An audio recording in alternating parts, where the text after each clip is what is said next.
اتقوا الله وقولوا قولا سديدا يصلح لكم أعمالكم ويغفر لكم ذنوبكم ومن يطع الله ورسوله فقد فاز فوزا عظيما. إنا عرضنا الأمانة على السماوات والأرض والجبال فأبين أن يحملنها وأشفقن منها وحملها الإنسان إنه كان ظلوما جهولا. ليعذب الله المنافقين والمنافقات والمشركين والمشركات ويتوب الله على المؤمنين والمؤمنات وكان الله غفورا رحيما.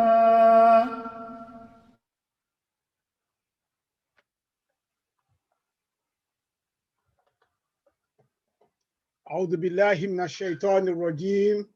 بسم الله الرحمن الرحيم. أشهد أن لا إله إلا الله وأشهد أن محمدًا عبده ورسوله. اللهم صل على سيدنا محمد وعلى آله وأصحابه وسلم تسليما.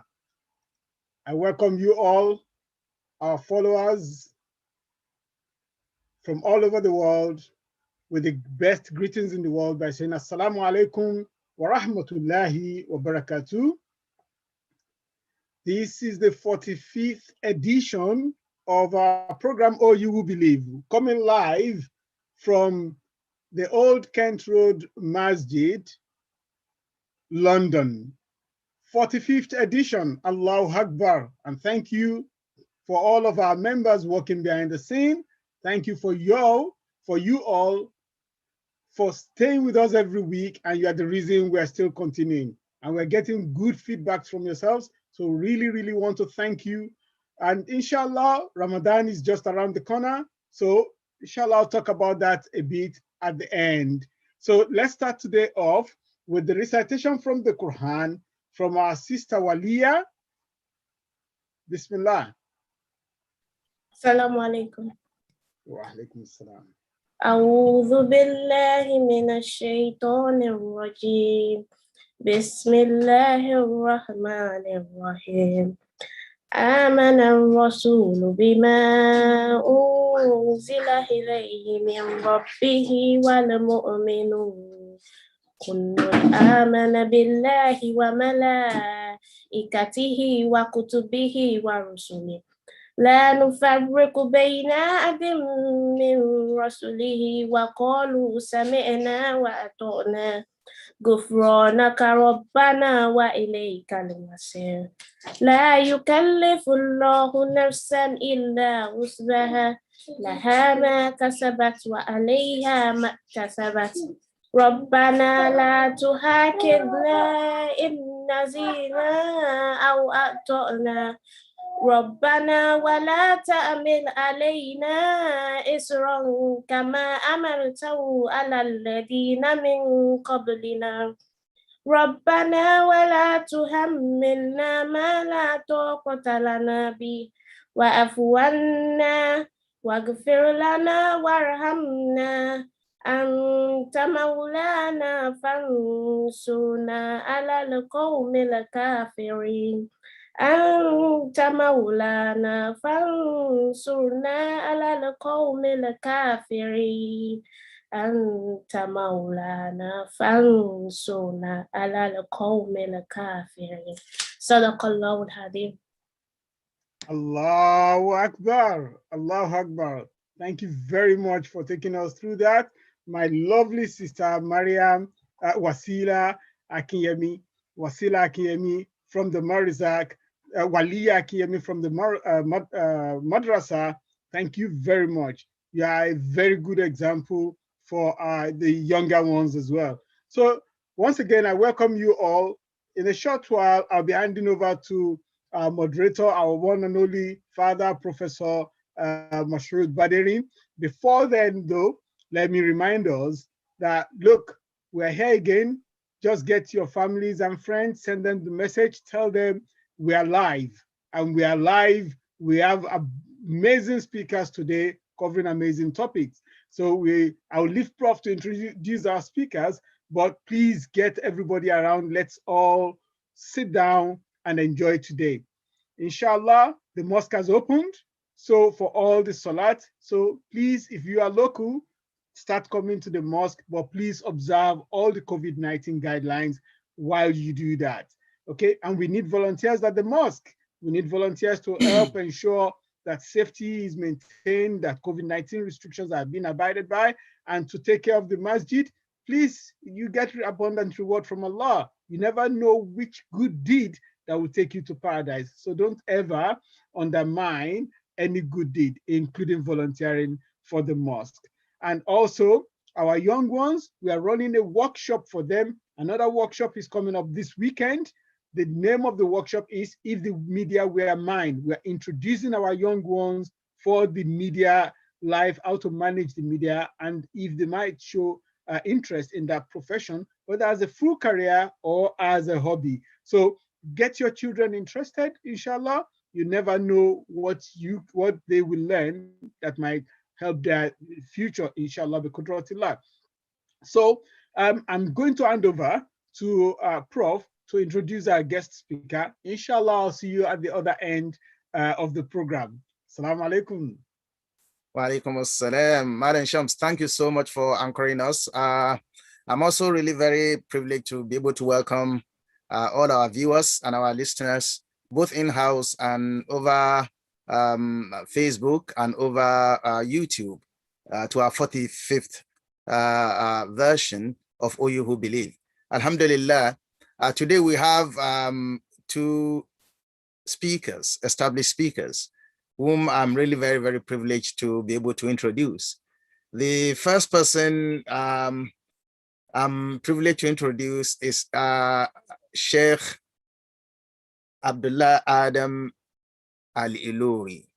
Abdullah is a very close, he's a learned brother, a learned friend, and he's also a very, great scholar who is very inspiring to every one of us.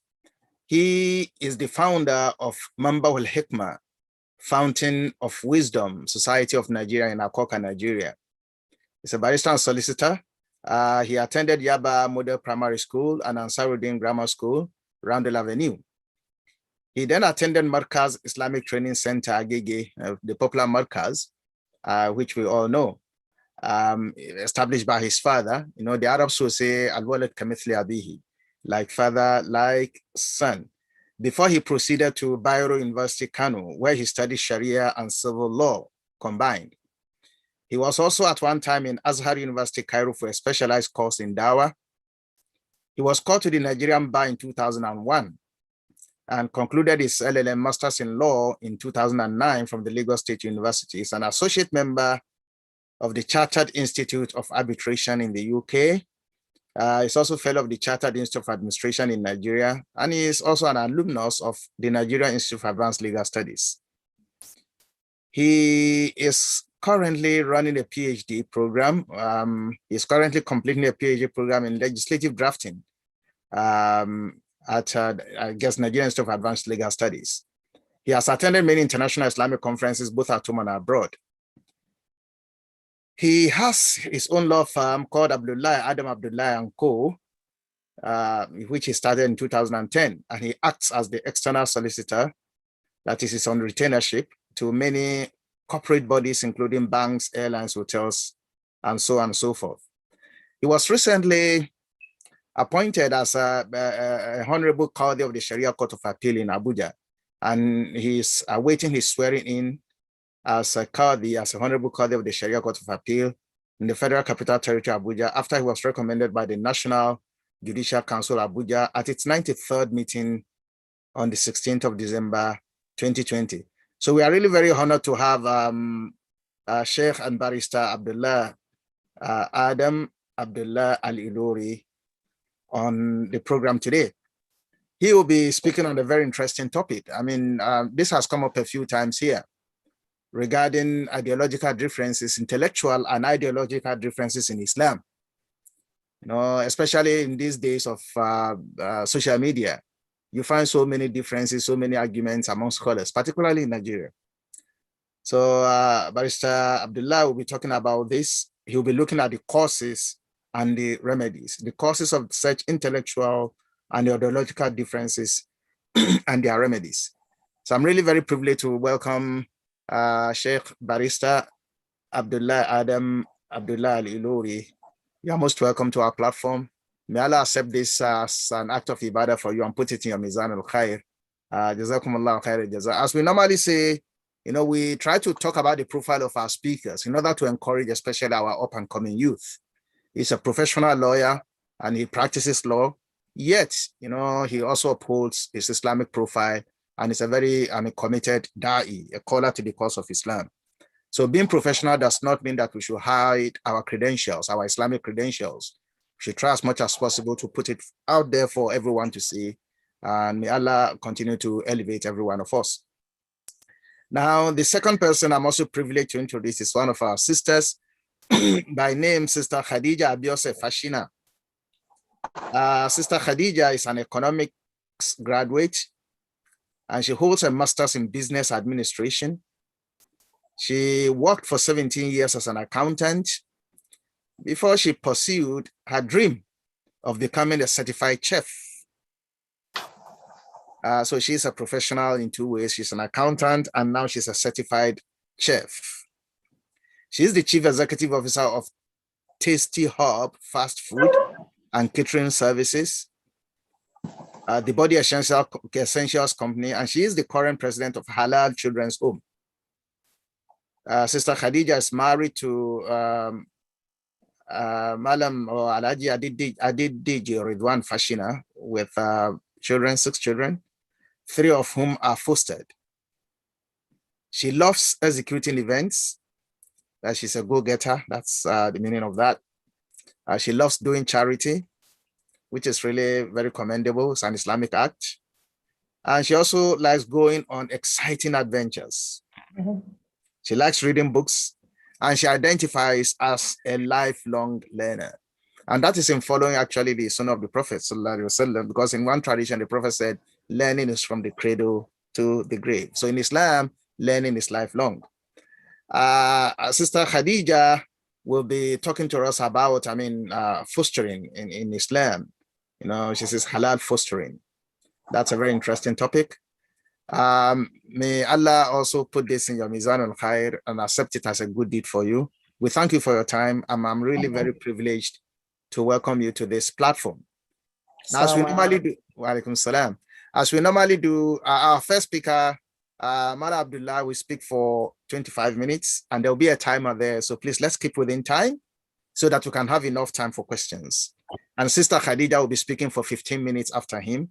And the timer will be there. The blue sky timer will be there. So please be conscious of the time so that we finish on time and we have plenty of time for questions. Once again, Jazakumullah khairan for your time. And I will now be handing over to Barrister Abdullah Adam Abdullah Al-Ilori for his topic. فليتفضل يا شيخ.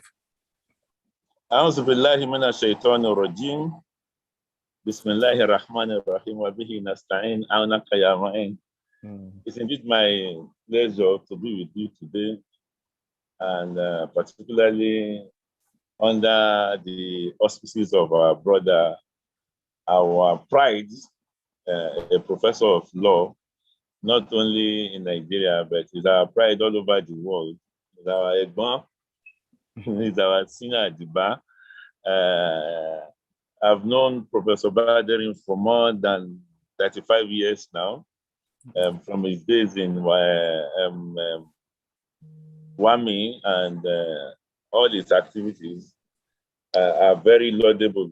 Alhamdulillah for what God has used him to achieve for Islam in the world today. May Allah continue, may Allah subhanahu wa ta'ala continue to empower you, continue to be with you, and continue to make you to be a source of inspiration to many of us behind it, because I can remember when I was in Markaz, you were then in Laos, and somebody was saying, look at that, he's an Alpha and he's a lawyer, he's going to be a lawyer very soon. And we are in Sokoto, where you came home. Yeah. So, alhamdulillah, we thank God for your life, and equally pray for Allah subhanahu wa ta'ala to elongate your life and to give you more prosperity in life. Now, without much ado, in view of the topic of discussion today, intellectual and ideological differences in Islam, causes and remedies. Well, let me start by saying that I greet you, all of you, by saying Assalamu alaikum wa rahmatullahi wa barakatuh.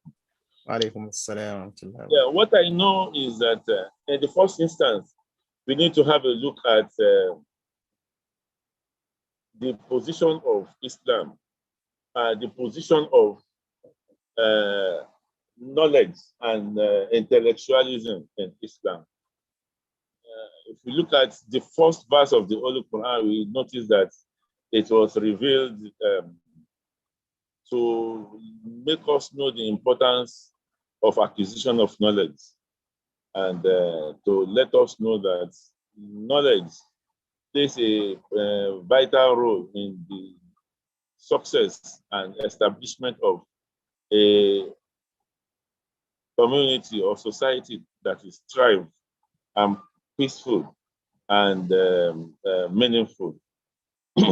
That's why Allah subhanahu wa ta'ala said, Ikra bismi rabbika allazi khalaq khalaqal insana min 'alaq, Ikra wa rabbuka al-akram allazi 'allama bil qalam 'allama al-insana ma lam ya'lam. The gist of these few verses in that chapter is to let us know the importance of acquisition of knowledge, and to let us know that where you are knowledgeable, it means Islamic knowledge and acquisition of knowledge encourages intellectualism. That is why Nabiullah sallallahu alayhi wa sallam in his own lifetime was an embodiment of knowledge. And he says, Talabul ilmi faridatun ala kulli muslimin. And there are so many other traditions that are equally underscoring the importance of knowledge and its acquisition. So if that is said and done, it behoves on us to now say, since Islam is built on the foundation of knowledge, the implication is that it will encourage intellectualism, because what we mean by intellectualism is the ability of human being to think over what he sees and what he doesn't see. There is a prophetic tradition that says, "Tafakkaru fi khalqillah, wa la tafakkaru fi zatihi fatahliku." You have to think about who is Allah subhanahu wa ta'ala, fi zatillah, fi khalqillah. Think about the creations of Allah, but don't think about the image and personality of Allah, because you won't get to the root of it, and in the process it's possible you deviate and go astray. Be that as it may, if you look at the life of Prophet Muhammad from the beginning and the end, you know, Allah subhanahu wa ta'ala made him as a role model. لقد كان لكم في رسول الله أسوة حسنة لمن كان يرجو الله واليوم الآخر وذكر الله كثيرا. So Prophet Muhammad is a role model to all of us as Muslims. That is the reason why all the 23 years or thereabouts that he used, both in Mecca and Medina, to propagate Islam, he taught us a lot of things. So everything before Prophet Muhammad died, Al-Yawma akmaltu lakum dinakum wa atmamtu alaykum ni'mati wa raditu lakum al-Islam ad-din. Therefore, the implication is that even before Prophet Muhammad's demise, Islam has been a complete religion. However, before he died, he said, "Inni tarikum fikum shay'in ma anta masaktum bihima la tadillu abadan. Kitab Allah wa sunnata rasulih." I'm about to leave, and if I leave, I will leave two things for you. That if you hold tenaciously to these two things, you won't go astray. What are the two things? The first thing is the Holy Quran, and the second thing is the Sunnah of Prophet Muhammad sallallahu alaihi wasallam. However, it should be noted that when Islam was gaining ground and it was spreading to the extent that non-believers who will no longer openly antagonize Prophet Muhammad had no choice than to join as Muslims, irrespective of whether they wholeheartedly joined or they joined hypocritically. They are not wholeheartedly Muslims, but they presented themselves to be Muslims, and by so doing, they became munafiqun, and that these are the hypocrites. So some did not believe in him, but they had no choice than to come and feign the embracement of Islam. As a result of that, we should know that it is not everybody that follows you or says to you that is part of you that is automatically part of you. We know that Islam encourages intellectualism, and as we had said earlier, the first few verses that were revealed were about acquisition of knowledge, intellectualism, and things like that. So, in Islam, when Prophet Muhammad died, a lot of issues arose as to who would survive him. Then, even before his death, we know that the superlative role that Sayyidina Abu Bakr played while he was alive was enough to convince any meaningful Muslim who submits wholeheartedly to Islam. We know that the next person that will be in command is Sayyidina Abu Bakr. However, some people who are not part of us or who inwardly are not with us give us the impression that they were with us. So, the issue of when Abu Bakr was there, Sayyidina Umar was there. After Abu Bakr, Sayyidina Osman was there. Then thereafter, Sayyidina Ali Karramallahu Wajhahu.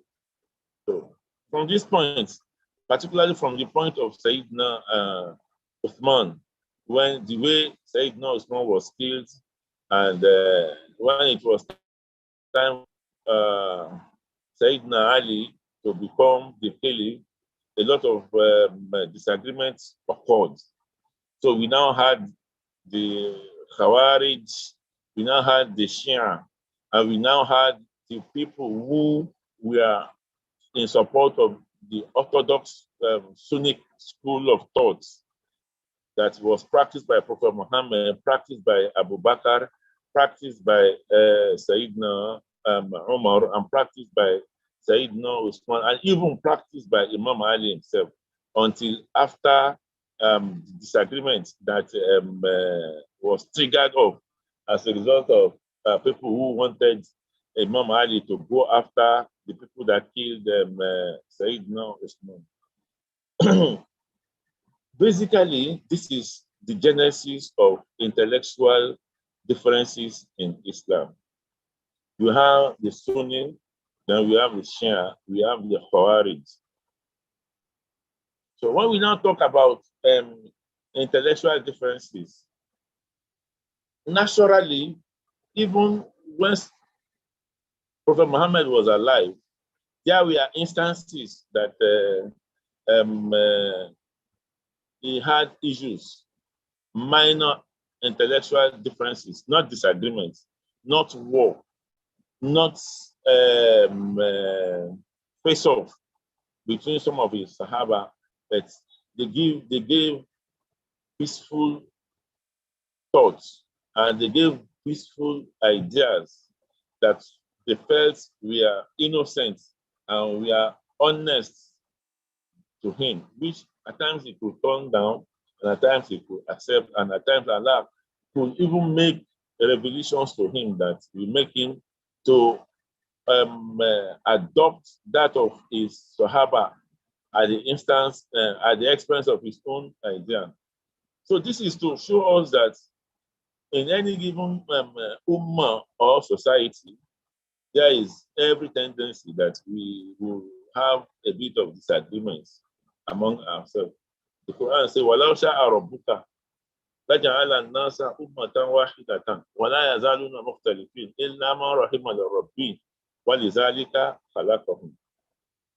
Allah subhanahu wa ta'ala said, if Allah wanted all the ummah of the Muslims to be one ideology, one language, one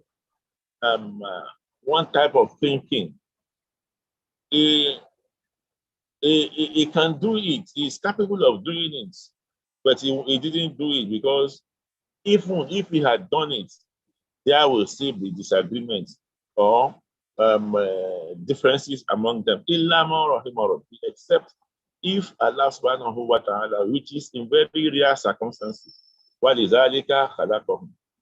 So I want us to underline وَلِذَلِكَ خَلَقَهُمْ.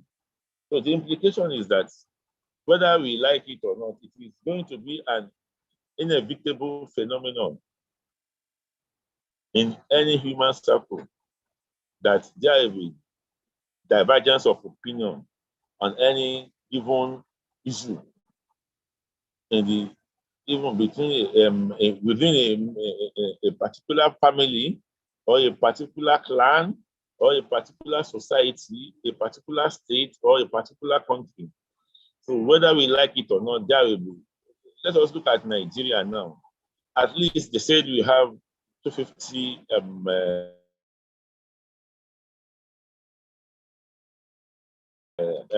languages in Nigeria. All live in Nigeria, and we still want to continue to live in Nigeria as one, divisible, indissoluble, except because of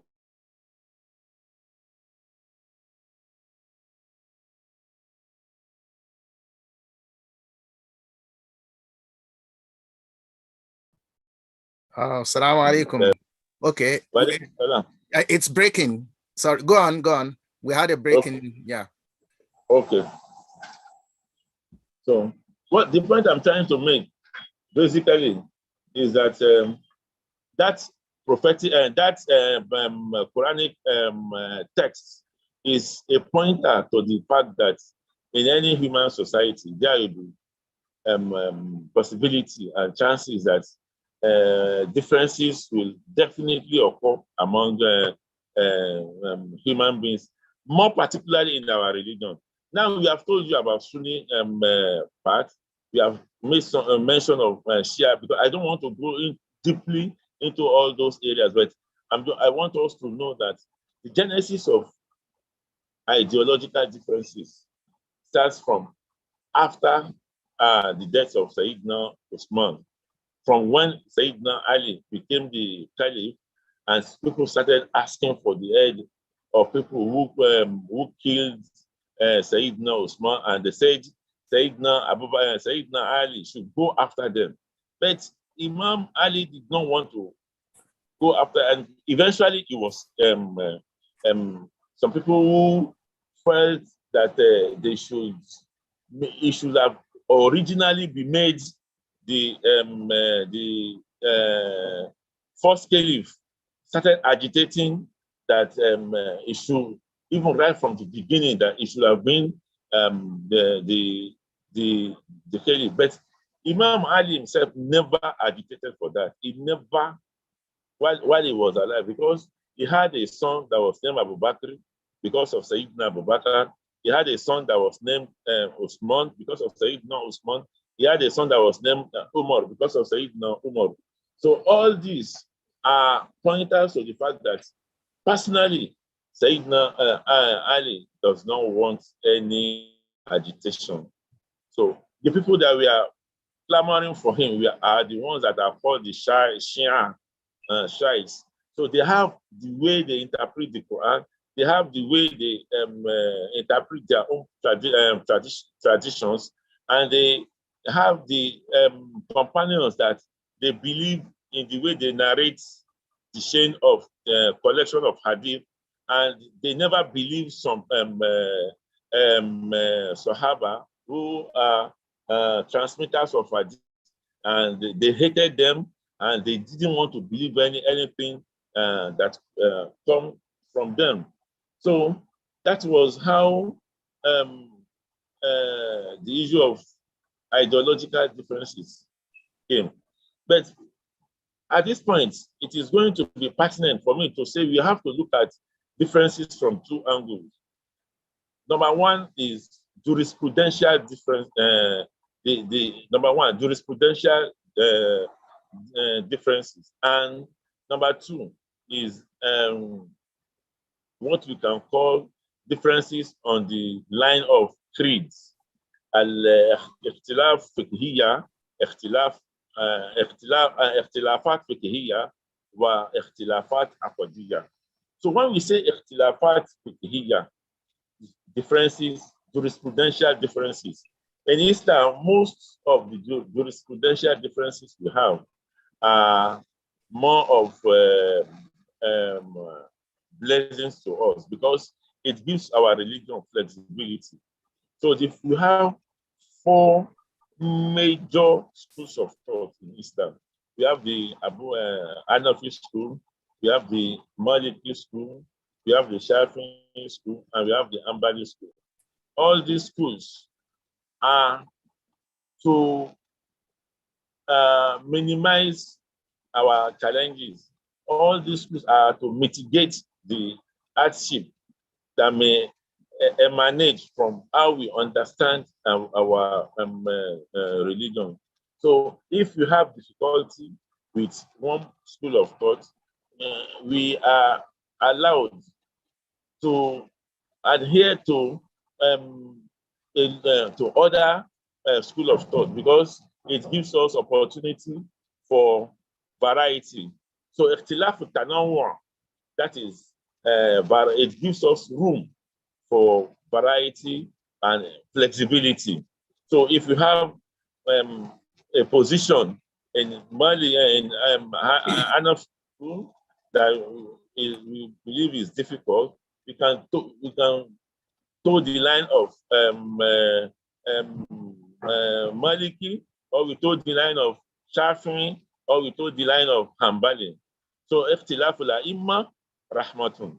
This is more often than not, the differences among the schools of thought, the jurisprudential schools of thought, is very peaceful. It brings about flexibility. It brings about simplicity. It encourages us to practice Islam. 1 minute, sir. 1 minute.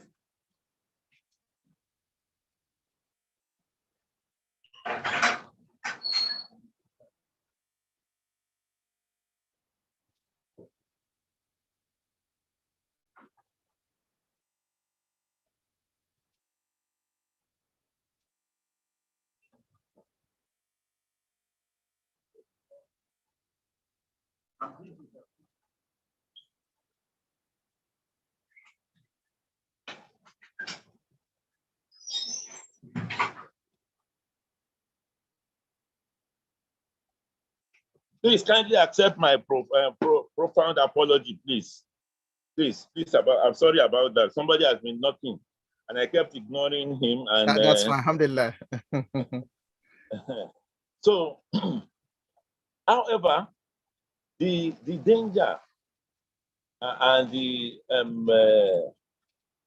more challenging thing is about the differences we have on the line of creed.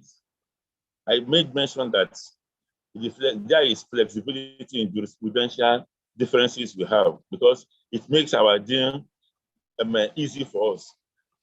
There is one asar that says, "Ma khujira nabiyyu bayna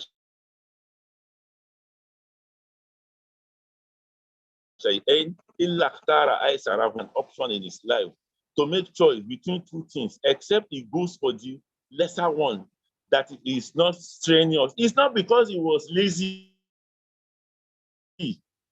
but it is a kind of opportunity for us. We learn from him, we copy him, we emulate him. لقد كان لكم في رسول الله أسوة حسنة لمن كان يرجو الله واليوم الآخر وذكر الله كثيرا. So that gives us opportunity to go for ad-din yusrun wala yugaliba ad-din ahadun illa galabahu. This our religion is a very simple religion, and anybody that attempts to make things difficult for himself will be defeated and subjugated. So what we are saying in essence is that jurisprudential differences is welcome and is peaceful. You will not see our ummah having a chaotic situation on the line of jurisprudential differences. But when it comes to Aqidah, al-ikhtilafat al-aqdiyya has done more damage to this ummah than any other thing. But if not because of Allah subhanahu wa ta'ala, we Muslims, that's why somebody said that he thanked Allah that made him to know Islam before he knew the Muslims. Is because of the disagreements and crisis, dichotomy that we have had in the Muslim Ummah, not only in Nigeria, but because when Prof was about introducing me to this program, he said, particularly because of what is going on social media, it's not only here in Nigeria, sir. With due respect, sir. If you know what happens in other climes, even Imam Sobuni, Ali Sobuni died recently. Is a great scholar that wrote one of the best reliable tafsir al-Quran, very popular, Safwat Tafasir. Sheikh Sobuni, I'm just trying to give you an example, just by the side, just to let us know what is happening. Sheikh Sobuni wrote Safwat Tafasir while he was in Mecca. Sheikh Sobuni spent about he's a Syrian scholar. He spent about 28 years in Mecca. He studied in Al-Azhar. He was a member of the Ikhwani group. When they got to Mecca, he spent 28 years in Mecca. And he belongs to the Ash'ari creed. So Safwat Tafasir, because of the reverence that the people of Saudi Arabia had for him, some Muhsinun, opulent and rich philanthropic Muslims sponsored the book, and they printed it. Anybody that goes to Hajj will get it free. Until some scholars who are Salafi scholars now read Safwat Tafasir, and they observe that Sobuni, this man that has been living in our midst since all these days, so he has been hiding his Aqidah to us. He used Aqidah to la Sharia to do the interpretation of Safwat Tafasir, and hell was less loose. They criticized him to the extent that they made life unbearable for him until he left Mecca, Saudi Arabia, for Turkey, where he eventually died. So, in essence, Sheikh Yusuf al-Qaradawi, whether we like it or not, is a force to be reckoned with. He's a prolific writer, an erudite scholar, very astute and very prolific. When you read projects, so if you read a book written by Sheikh Qaradawi, Sheikh Prof, I want you to have a look at this book, Asawat al-Islamiyya Bain al-Ikhtilaf al-Mashru' wa Tafarruq al-Mazmum. This book was written by Sheikh Qaradawi. If you read books written by Sheikh Qaradawi, you will bow for him that this is an Islamic scholar. He is He's like an encyclopedia. But yet, as brilliant as Sheikh Kordawi is, some people they are ready. If they get him on the road, they will slaughter him out of hatred because he belongs to the Ikhwani group. And they believe that he's neither a Salafi, he's neither a Sufi, and things like that. So, on the line of Akida, our differences and we are yet to perfect the management of our crisis on the line of Akida. Not only in Nigeria, we have many examples that I can give. A lot happened between Sheikh Albani and Sheikh Saeed Ramadan al-Bouti, between Sheikh Albani and Sheikh Siddiq al-Ghimari in Morocco, and many of them like that. So, but if the learner prof want me to discuss about our environment here in Yoruba land, in fact, the era of social media is regrettable. You will regret, sir, with due respect, sir, you will regret what is going on in our society. But quickly, because of the time, let me quickly say the causes and why we need to have, sir? Yes, I mean, you need to try and round up. You have exceeded 2 minutes. I'll give you more 5 minutes to round up, please. Okay, sir. So let me quickly say the reason why Islam allows us to have divergence of opinion. Before I will now come back to why we should manage that divergence of opinion, and we should ensure that it is not allowed to degenerate into enmity, persecution, and prosecution of ourselves. Because a lot of has been happening here in Yoruba. We see Islamic scholars inviting police to harass another Islamic scholar because of difference in opinion and difference in Akida. That one is Salafi, is bastard, is a terrorist. This one is Sufi, is Sohibul Bidah, and all things like that. Number one is that it comes to the Hujjah ma dafin shubha. The first reason why we need to have a divergence of opinion is that it gives us opportunity to establish our arguments with authority. We substantiate whatever submission you make with authority. Where you make a submission and you lack the requisite authorities to back it up, then it goes to no issue. Is going to be trivialized because it has no basis for it to stand. Number two, talabul haki wakabuluhu. The second issue why we need to have divergence of opinion, we should allow it, is that we give room for people to search for the truth. And where truth is shown to you, you should endeavor to embrace it, and don't think you are too big to allow opinion from another person. Number three, and knows who, what is on. We should be able to give ourselves advices, opinions, what is on, and we should refrain from having bad thinking about ourselves. Number four, al-adlu wal-insaf. There should be equality, and wal-insaf, and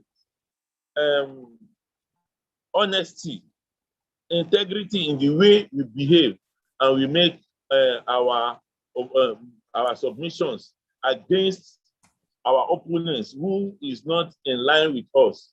Number five,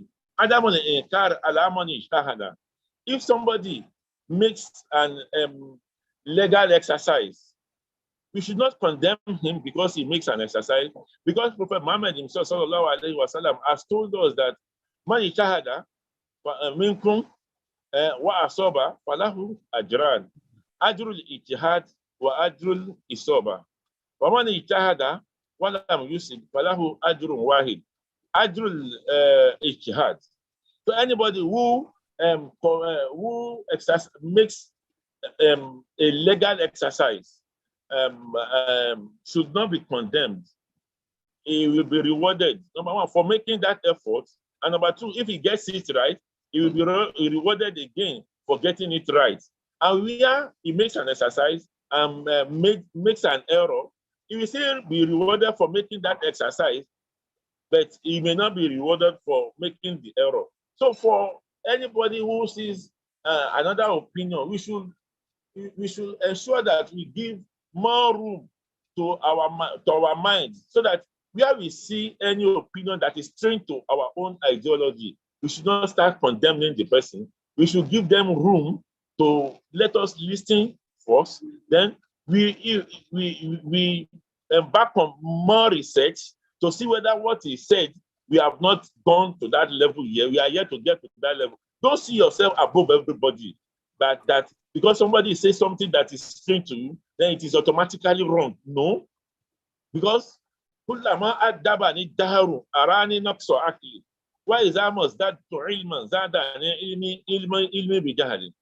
anytime I come across anything new, that new thing makes me to realize that I have no knowledge at all these days, because the realization of the new thing goes a long way to tell me that all this while I have not known anything.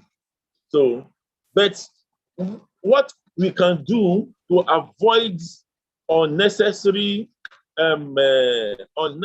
persecution, unnecessary... Sheikh Abdullah, you have to round up in 2 minutes now, please. In 2 minutes, yes, sir. Yes. Thank you, sir, bro. So what we need to do to enable us, allow our society to be in peace. Number one, let us stay away from ittiba' with the hawa nafs. When you want to be whimsical about your own idea, irrespective of what any other person says, you believe that this is what I want to do, this is what I want to say, irrespective of whether you have no authority to substantiate your submission, to substantiate your thinking. You just say, I am the one talking, who are you to say I am wrong? That whimsical hawa nafs, we should stay away from hawa nafs. Number two, al-hirsu ala za'ama wa swadara. Everybody, everybody wants to be a leader in any society. Whether you have the required qualities that can make you to be a leader, then you come out and say, once I've said anything, this is my position, and so it shouldn't be like that. Number three, al-gururu bin nafs wal-i'jab bin nafs. So you should not believe wholeheartedly that your idea should supersede the idea of another person. Number four, at-ta'assub.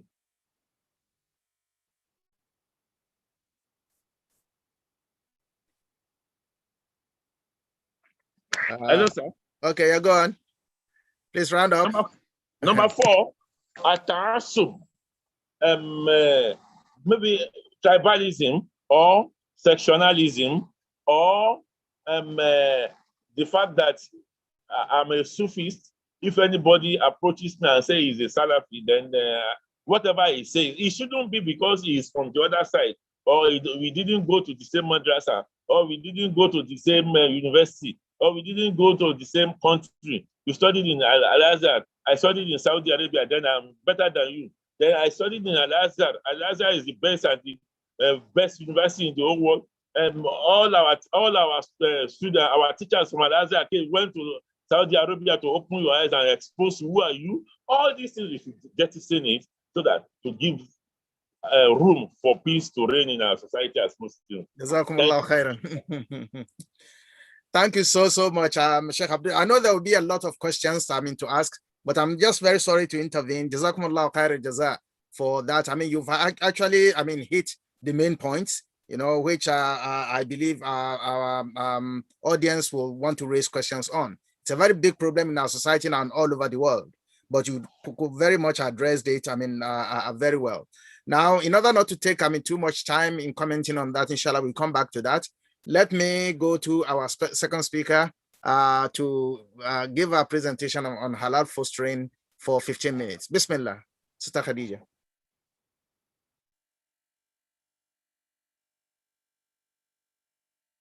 Bismillah.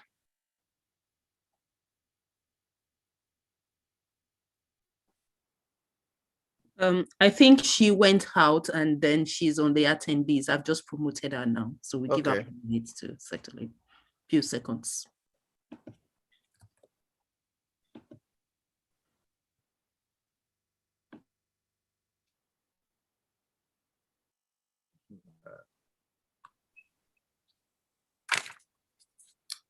Yes, Bismillah, Sister Adija. The floor is yours now. Assalamu alaikum. Wa alaikum assalam.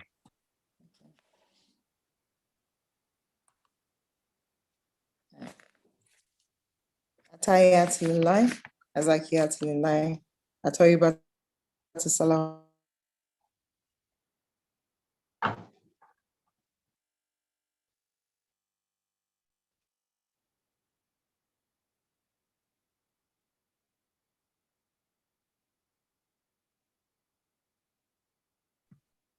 We can't hear you.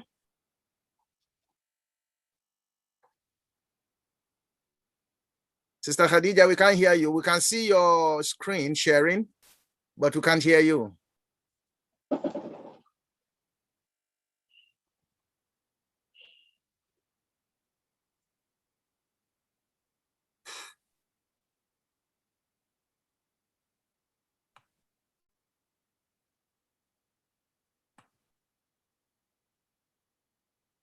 Sister Khadija.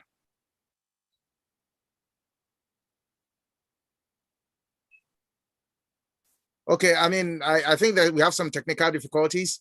Before, Sister Khadija comes back, can we have an interlude, please? Can we have the interlude now, please? Prof. Hello, sir, Prof. Yes. Maybe we can use this opportunity to entertain questions, as you said, sir. Well, no, okay, she's back now. Sister Khadija is back now. Unmute yourself. Okay, I should unmute myself? No, Sister Khadija. Okay, sir. Okay, I've done that now. Okay, now go on. Okay, so I'll start with talking to you about what's the difference between fostering and adoption. To foster means to encourage development of something desirable. To foster a child means that you bring up a child you did not give birth to or have legal ties to. Fostering in the Western world is usually a short-term operation, while adoption is forever and it changes the lineage of children. The adoption means that to legally take another child and to bring him up as one's own. There's been a lot of controversy in the Muslim world regarding the legality of adoption or fostering by Muslims. The Book of Allah, the Al-Quran, totally prohibits adoption as it changes the lineage of the child in question. This is further buttressed by the Quran 33, verse 4-5, which says, "Call them by the names of their fathers. That is more equitable to God. But if you know not their fathers, they are your brothers in the way of life and your defenders." This verse shows that fostering is legal, as the Holy Prophet himself was fostered when he was orphaned, and he also fostered Zayd ibn Haritha, who was given to him by his wife Khadija. In fact, it is considered a blessing to take care of orphaned and vulnerable children, as it's a door to Jannah, as established in the Hadith of Sahih Bukhari, volume 7, 6005, which says, where the Holy Prophet Muhammad sallallahu alaihi wasallam promised that he and those who take care of orphans will be like this in Jannah, raising his index fingers and middle finger by way of illustration. Fostering is also a way to increase one's health and wealth. The Holy Prophet also advised that the one who complained of a hard heart to stroke the head of an orphan and told him that this simple act, by doing this simple act, he would find tranquility in his heart. This is a hadith of Sahih Bukhari as well. We all know that hardness of the heart is caused by committing a lot of sins. And the metaphor of stroking the head of an orphan means that the emotional, physical, and educational needs of the orphan are well taken care of. So at this point, it is really important that I make the distinction that the orphans, the word orphan as defined by the Quran, does not only mean one who has lost his father. It means that anyone who has lost their breadwinner, or anyone whose parents do not have the capacity to take care of them. It is permissible under Islamic law to take care of another child. This is known in Arabic as kafala, which literally translates to sponsorship. The confusion here stems from the different conditions under which fostering can take place in Islam. The conditions are as follows. I will share it on my screen. Hold on a minute.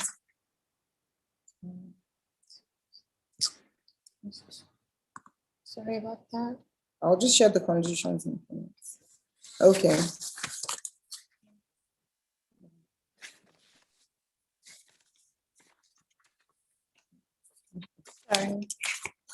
Sorry. I'm trying to look for the slide where we have.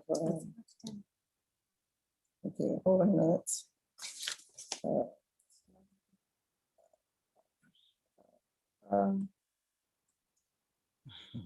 Okay, so the conditions for fostering is that the child must retain the knowledge of their family. The status must not be made a secret to them once they come of, emotional, they have the ability to handle their emotions. They must be told that they are adopted or they are fostered. One of the greatest value of Islam is equity and justice, unity and kinship. This is to ensure that the child has the opportunity to exercise their ties of kinship whenever they are able. This also ensures that the intention to foster is made fi sabilillah without any other intention except to please Allah. This nullifies any opportunity for shaitan to take away the reward that the fostering parent has. However, some scholars have argued that the name can be changed. The name of the child who is fostered can be changed or hyphenated, especially when it comes to circumventing immigration laws.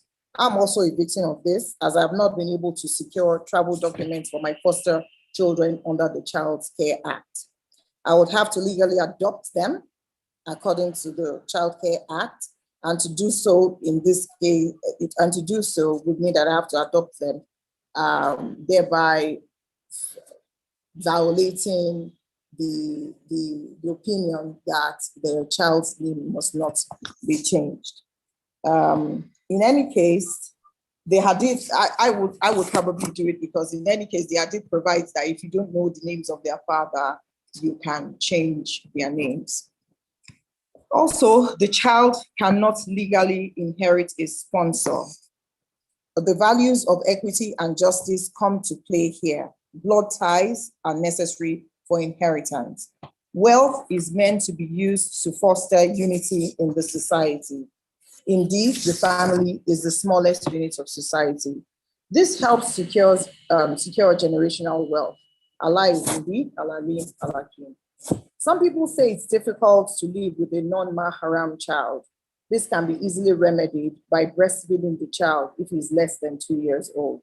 Many people are not aware that medication can be used to induce lactation in women, meaning you don't have to get pregnant to breastfeed. You can be a mother without getting pregnant. In many ways, the benefits you get from taking care of an orphan outweighs any discomfort that might be experienced in living with a non-mahram. In the case of Nigeria, where fostering and adoption laws are literally the same, A lot of people are apprehensive that the adopted child may someday become a contestant to their worldly properties. This can be easily remedied by bequeathing whatever you have to your child, to the child while you're alive, so that it will eliminate any bad blood that can occur as a result of this. Unlike adoption, there are no mutual rights and duties in kafala arrangements. The fostering parents make a contract with the judge to take care, guard, and educate the child like he would a biological child. However, there are certain conditions that must be fulfilled in the kafala. The fostering parent must be a Muslim couple or a single Muslim woman. The foster parent must have physical, mental, and financial suitability to be able to foster a child. The foster parent must be free of contagious diseases. And the child must be less than the legal age of adulthood, and must be deemed to be abandoned. A child is abandoned as long as his biological parents are not able to take care of him, not necessarily orphaned. In Nigeria, the amount of orphaned and vulnerable children has risen to over 17 million, according to the UNICEF statistics. This is due to the Boko Haram insurgency in the northern parts of Nigeria and decline in the economic prosperity of the country due to the decline in oil prices. The level of poverty is really palpable in every corner of Nigeria. The Nigeria social welfare system does not have the structure for halal fostering as is obtainable in other Muslim countries. One of the objectives of Halal Children's Home is to provide a platform for fostering of these orphaned and vulnerable children by bridging the gap between the streets and the final homes these children go to. We provide loving homes where they are rehabilitated from the ravages of living on the streets. They learn how to love, trust, and hope for a better future according to the tenets of Islam, so that they settle down well into the family life of the fostering parents. The process for the prospective parent to fill a request form at the Social Development Secretariat. I will put up the requirements now. And is to pick up the form at the Social Development Secretariat. The requirements written on the screen are what you need to have to submit that application. When all the documents are submitted, they can come to the home. We have now established 3 homes in Nigeria. We have one in Lagos, Abuja, and Kaduna. We'll be opening a new home in the next few weeks, which has a capacity to take about 60 to 70 children. That will be in a few weeks. We encourage people to come into the home and bond with the children, because I believe that it's a spiritual adventure to pick a child off the streets, from nowhere. So we encourage that the intending fostering parent comes to the home, tries to bond and check out, okay, which child do they get an affinity for in some way. And, the final decision rests with the STS, but we help with the process of guiding the prospective parents, and all this is free of charge. We also provide a platform for individuals to sponsor children in-house. A child can be allotted to benefactor. We encourage visits from the benefactor. To bond with the child, or their family members can also come in and help them bond with the child, so that the child also has a sense of belonging and develops some attachment. An update on the progress of the child will be sent to the benefactor periodically. The sponsorship can either be broken down into feeding or the education of the orphan. As you can see on the slide here now, to feed an orphan monthly is about 30,000 naira, which translates to, I would imagine, about 30 to 40,000. And to educate would translate to about 130 to 160 pounds. 3 times in a year. That's for 3 terms. So I believe that fostering the halal way is a panacea to reducing the plight of street children the world over. It's time for Muslims to take their rightful place as vicegerents of Allah. We as Muslims are guided by the tenets of Islam and the way of treating the orphans. I have 3 biological children and 3 foster children. I got 2 from Halal Children's Home, and I can tell you, alhamdulillah, my husband and I have no cause for regret.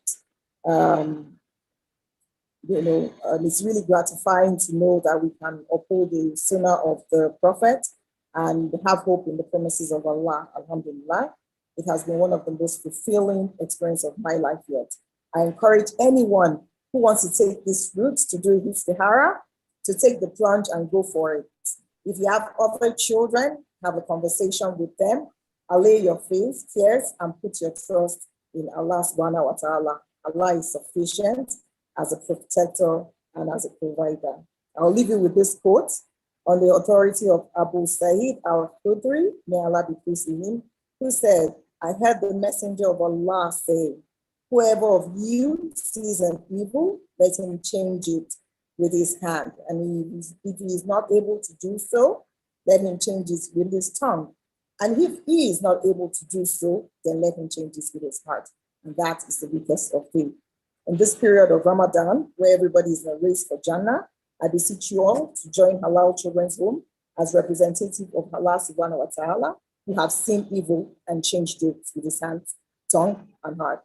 May Allah grant us the softness of heart and peace of mind that he promises us when we sponsor orphan and vulnerable children. May he grant us upliftment in our faith, and make our paths easy.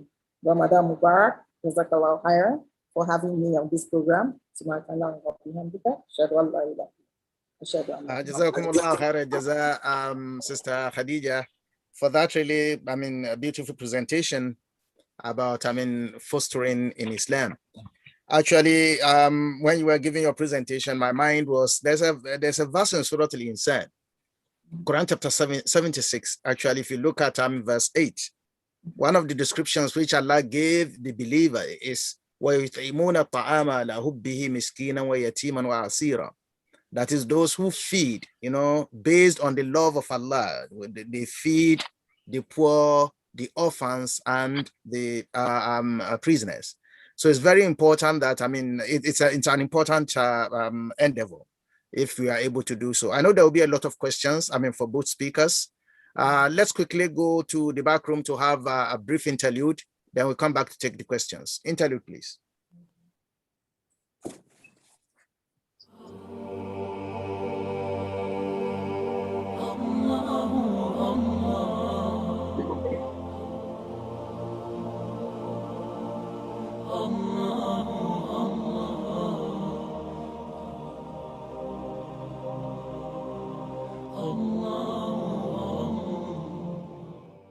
My parents chose to name me Old Kent Road Islamic and Cultural Center as a baby, and when the time came for me to start my family, my daughter was also named at this masjid.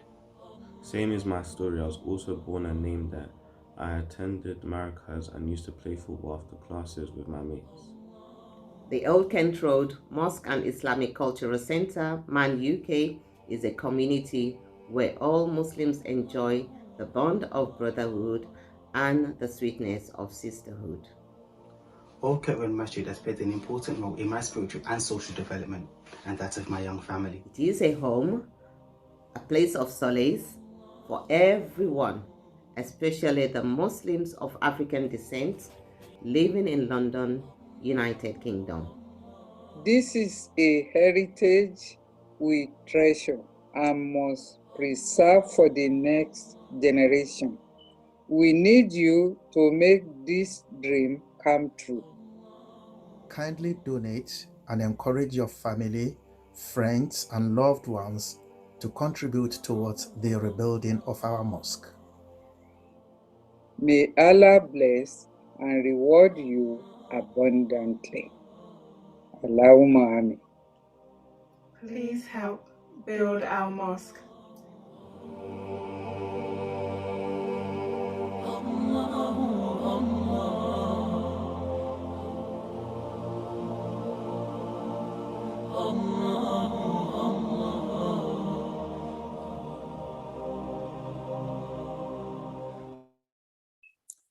Jazakumullah khairan jaza. Thank you so much.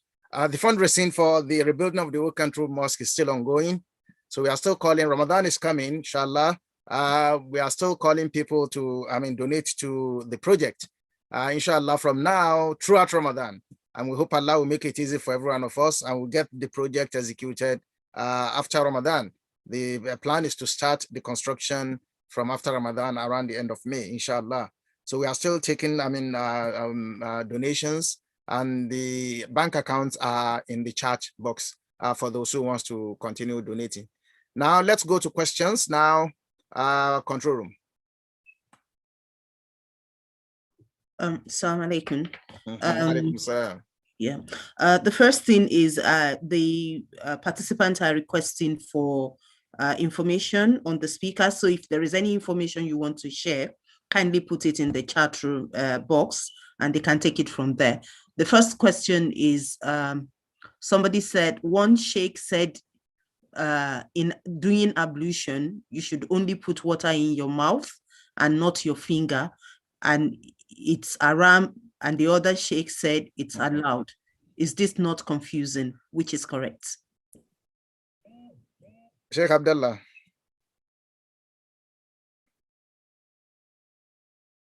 Please unmute yourself. Hello, can you? Yes, we can hear you now. Yes, go on. Hear me now? Yes. Can you hear me now? Yes, we can hear you. Okay, sir. Well, when they said, one scholar said it is haram, for you to say an act is haram.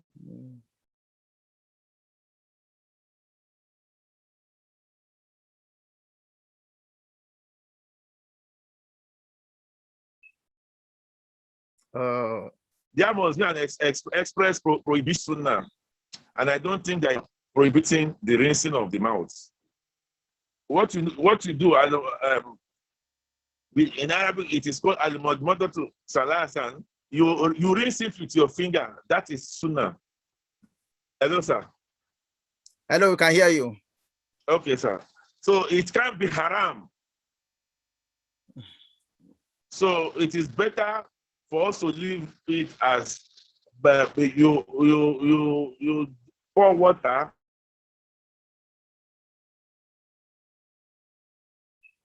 Then you use your hand to Allah. Jazakumullah khairan jaza. I mean, thank you so much. It can't be haram, because if it is haram, there must be an express provision prohibiting it. Jazakumullah khairan jaza. Thank you so much. I mean, it's a good point you raised there. People use the term haram, and we have said it on this program many times. Quickly, people see things in anything, I mean, they want to condemn by saying it's haram, even without any evidence. Now, one thing one could clarify is this. Now, in relation to the, perhaps a lot of the time when people make statements, they don't clarify it. And sometimes it's just a reasonable, assumption. You find out that, one of the sunnahs, which the Prophet indicated that if not for the fact that it would be burdensome on the ummah, he would have recommended that we do, a miswak for every salah. Yeah. Now, for example, if you use miswak. Yes.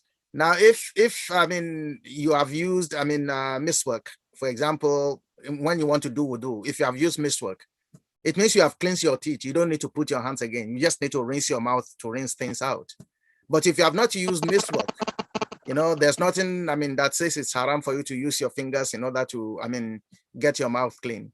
So anybody who says that, anybody who says it is haram, tell them to give you the evidence. The Quran says this all the time, as Malam Abdullah mentioned. When people give you a different opinion, or kul hatu burhanakum in kuntum sadiqin, ask them, give us your evidence if you are really truthful.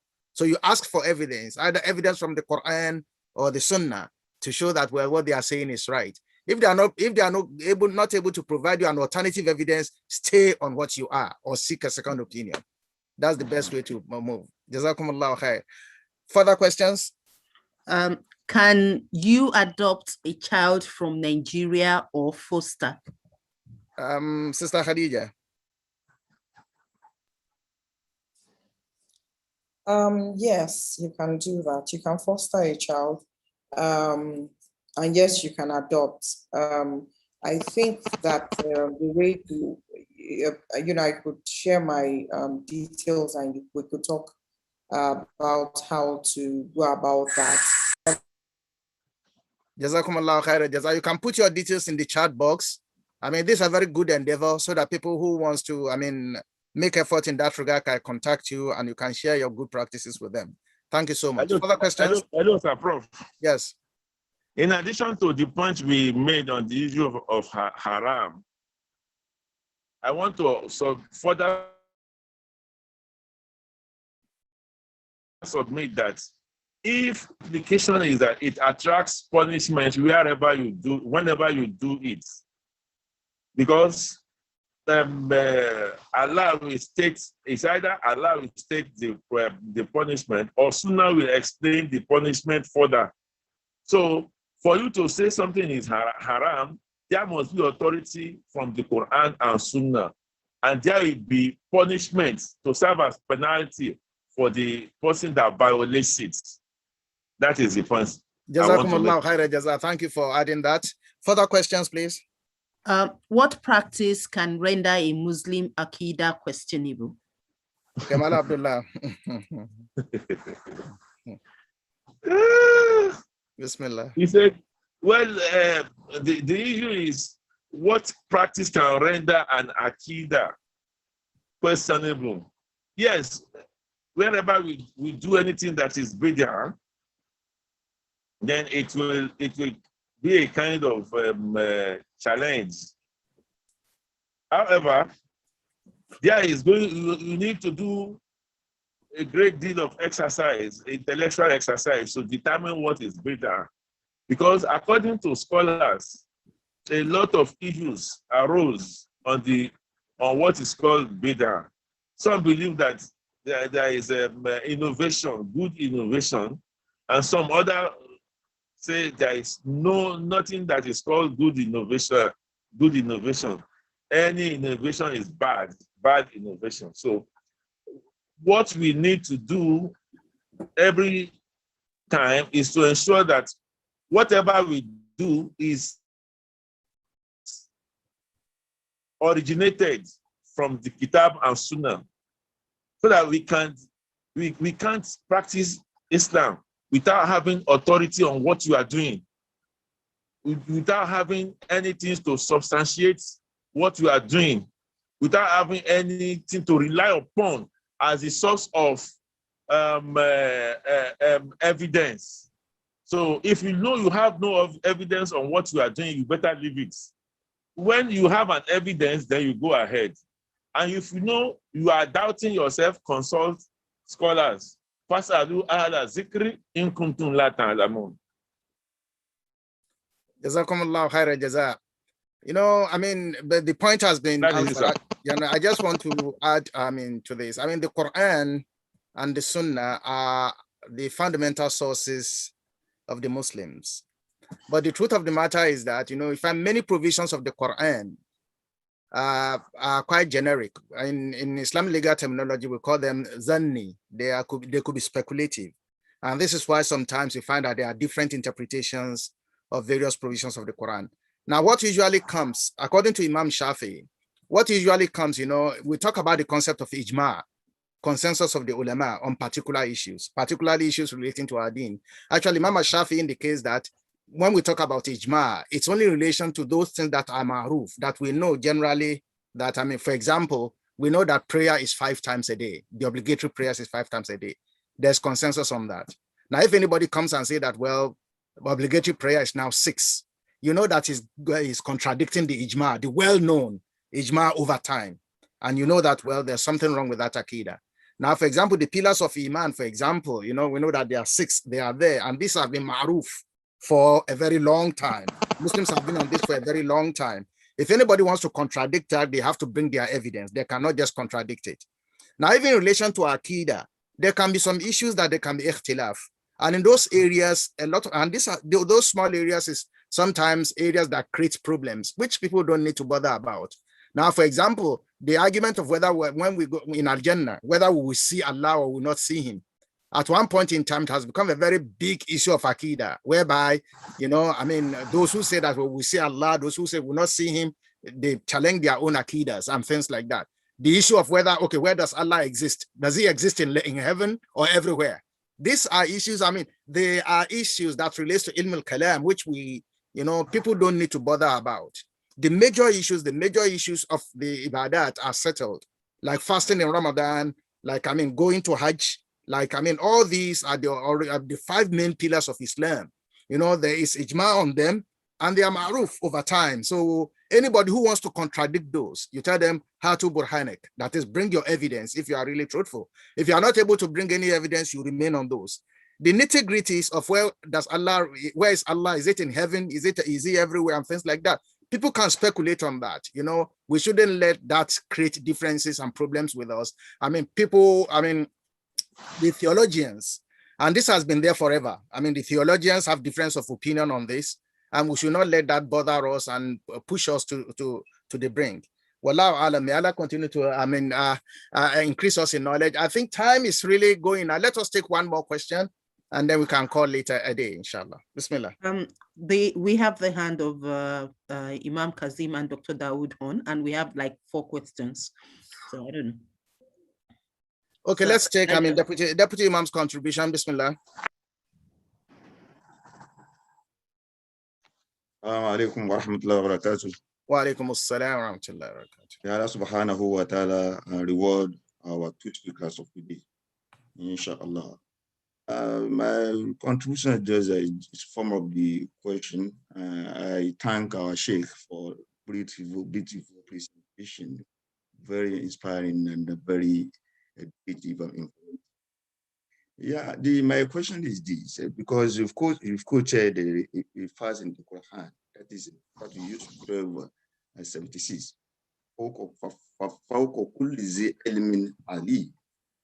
That's what should be. Allah says that's above every knowledgeable person, there's another one with more knowledge. But people don't take that, especially among the scholars now. And this leads to wrath. Now my question is this: how is it possible to regulate the activities of religious scholars in Islam? How is that possible? Because this is what is causing problem. For example, my friend that is working in Dubai, he told me that nobody can say they want to do what in public place unless the person is licensed. Is that possible in Nigeria? And to my sister, I attended a conference 3 years ago on the issue of fortune and adoption at Central Mosque, London here. And there's a lot of assistance from the government from this country. Do you get any support from the Nigeria government? My sister. Jazakumullah khaira jaza. We take those 2 questions and before we round up. Madam Abdullah, regarding the question of regulating preaching in Nigeria. Unmute yourself, please. Hello, sir. Naam, yes. Well, on the issue of regulating preaching in Nigeria, I think there should be a body, national body, maybe a unit under the Supreme Council of Islamic Affairs to be headed by either the Mufti or a composition of a new body for purely Islamic scholars. That is my advice. But as at now, there is nobody. No constitution. Everybody is free for now. That's why the social media has been bastardized and is now a battlefield for everybody to come and say it's rubbish and waste his data and waste other people's time and data too. But I advise that it is responsible either the supreme body in Nigeria should take care of that, and that is the Supreme Council of Islam in Abuja, under the able chairman or leadership of our Sultan. No, there is no constitutional authority for that now. Everybody is a master on his own. Jazakumullah khaira jaza. Thank you, really. I mean, I agree with that. I mean, there's need for some sort of regulation.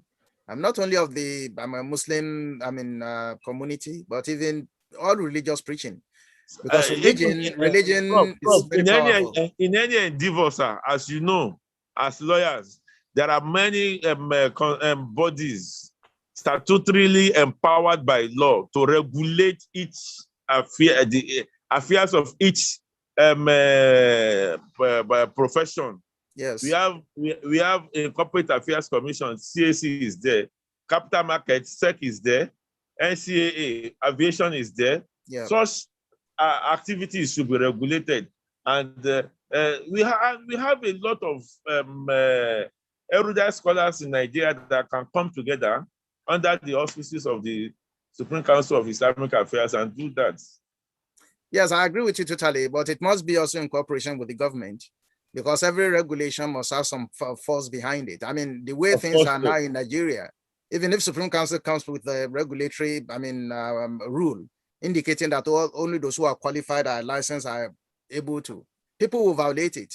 And people cannot go on their own arresting people. It should be backed by government power in order to sanctions. There must be sanctions. You know, this is why perhaps, it has to be statutory. It has to be statutory, and perhaps maybe through an act of parliament, giving the Supreme Council the power to do that, and then sanctions attached to it for anybody who violates it. I know it's high time. We need it in Nigeria. Definitely, we need it in Nigeria because of, how things are. In all Muslim majority countries, preaching is regulated. You cannot just stand up and say, well, you want to preach. Because religion is very, very sensitive, and people fall into very sensitive issues. Yes. I agree with you. Very sensitive. Sorry, sometimes is this Syria? Yes, Syria. Because Sheikh Sayyid Ramadan al-Buti, Rahmatullahi alayhi al-Shahid, Matad, he was killed because of some political, Jazakumullah khair. Some statement, verdict, because of fatwa. Fatwa, exactly. Sister Khadija, the question for you was, is there any government assistance for fosterage in Nigeria?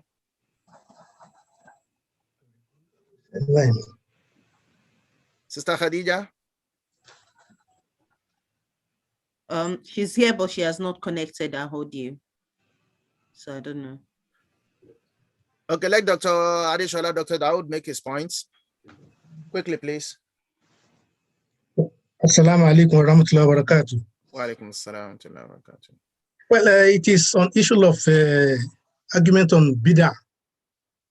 Well, I always tell people that if you look at the hadith, that's popular hadith that everybody used to quote, where Prophet Muhammad said, wa alaykum bi sunnati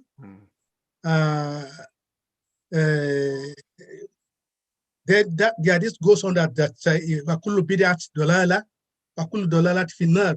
That is the tail end of that hadith is what I'm talking about. So that hadith tail end of that hadith shows us that issue of bid'ah is not something that we can trivialize.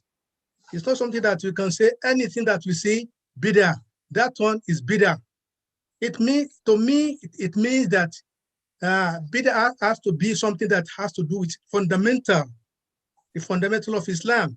If it doesn't have anything to do with fundamental of Islam, I'm not sure that it can. Or everything is declared bid'ah.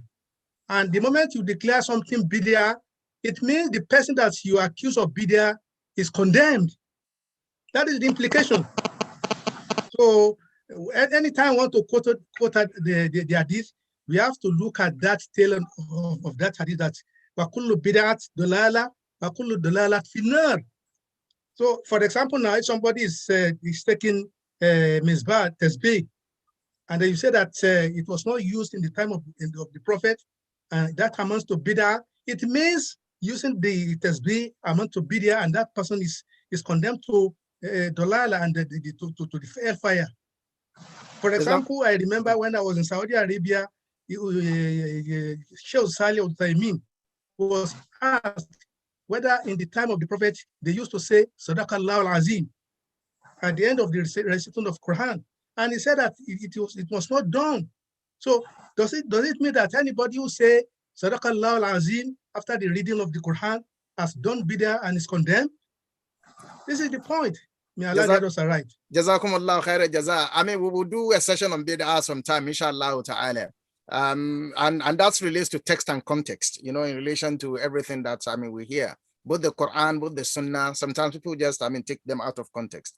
Jazakumullah khaira jaza. Is Sister Khadija back? Yes, she is. Sister Khadija, please unmute yourself.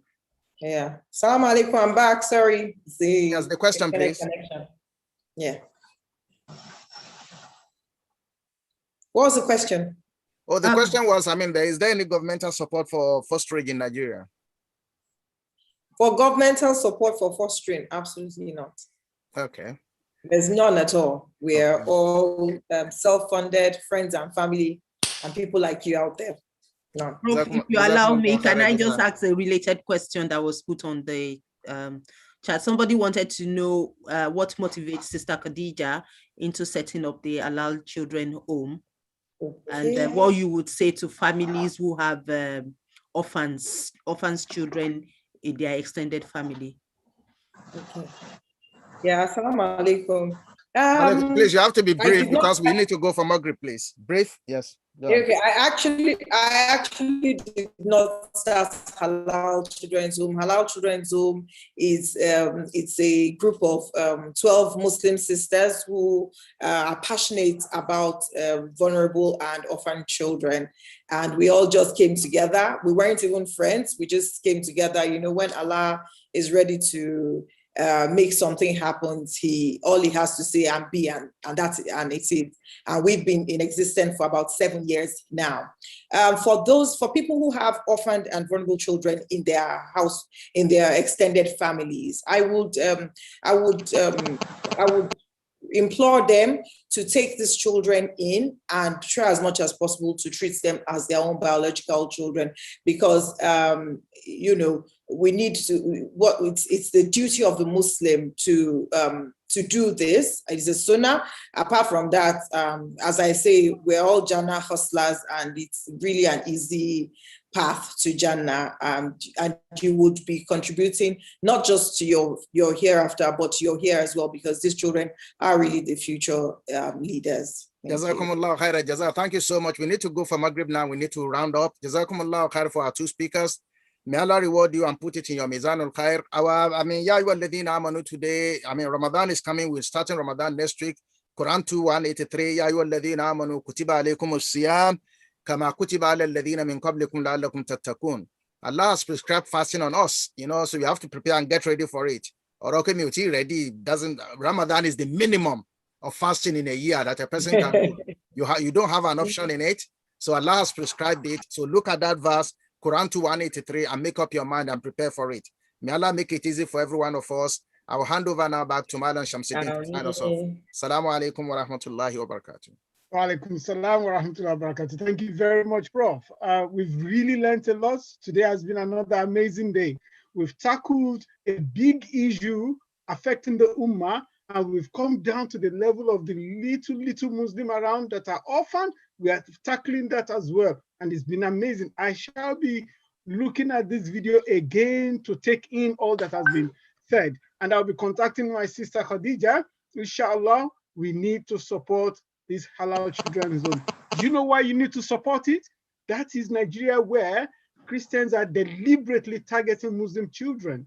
And what the sister is doing and what she has brought to our attention today is so important, because you will be saving a life, you will be saving the Ummah. May Allah help all of us and accept today as an act of ibadah from us. May Allah bless all of us. I want to thank you all for being with us. Don't forget, your little contribution to the mosque is also very important. Barakallahu fiqh. Assalamu alaikum wa rahmatullahi wa barakatuh. See you in Ramadan. Inshallah, we are back on Monday, on Wednesday, every day of Ramadan, Mondays to Thursdays, We are live on Know You Will Believe. Barakallah fi. Salaam alaikum wa rahmatullahi wa barakatuh. Just under 60 seconds, I'm going to tell you why investing in this opportunity will change your life. Are you ready? Start the clock. Over 20 years ago, a group of believers acquired a derelict pub slap bang in the center of the Old Kent Road. As we've grown, so has our need for space. And we are embarking upon the journey of a lifetime to extend the good work of this masjid. And we need you to join us on this journey. Let me remind you of Allah's promise. Whoever builds a mosque for the sake of Allah, Allah will build for him a house in paradise. And it doesn't stop there. The masjid that we build will continue to give you rewards for as long as it remains standing, perhaps decades after you pass away. Think about all the people who attend the mosque to pray 5 times a day, every single day of the year. The Jummah service that is attended by hundreds of people, hundreds of youngsters learning how to recite the Quran, and your fellow brothers and sisters breaking their fast in the month of Ramadan, right here in this masjid. Inshallah, you'll get a slice of the reward. All of these and more coming straight to your scale of good deeds. So what are you waiting for? Help us build this masjid. Sponsor a prayer space and get your friends, neighbors and loved ones to sponsor one too. Or even better, get together and sponsor a whole saf. And inshallah, watch how Allah elevates you in this life and the next.